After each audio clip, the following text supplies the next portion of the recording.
Ang unang impression ko sa'yo, nung una tayo nagkita sa mall, parang napakasungit mo at mukha kang principal sa akin. Siguro ito yung parang nagpatibok din ng puso ko para sa'yo. Yun, siguro yung napakasayang moment na nag-una tayo nagkita. First time I saw Glenn and my impression is she's a strict person.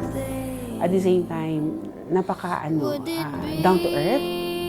That's why maybe yung impression ko sa kanya is straightforward na tao. Falling in love with you,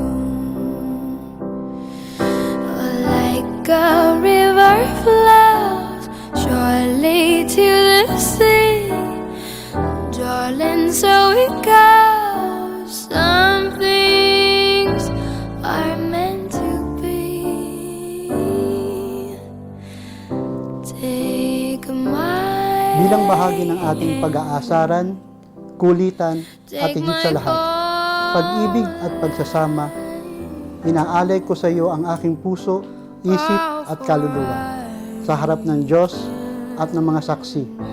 Itinatangi kita, Indira de la Rosa Villaseñor Palataw, bilang aking asawa. Ako'y iyong kakampi, katuwang at gabay habang tayo maglalakbay sa buhay, sa hirap at ginhawa.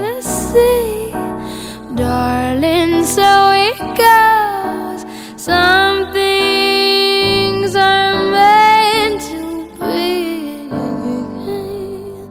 Mahal, ngayon ikakasal na tayo. I don't make any promises, but I'm going to love you. I'm going to take care of you. And I'm going to love you for the rest of my life. Kasama natin ang Panginoon. Go tayo. We make a single steps. Tatapusin natin to.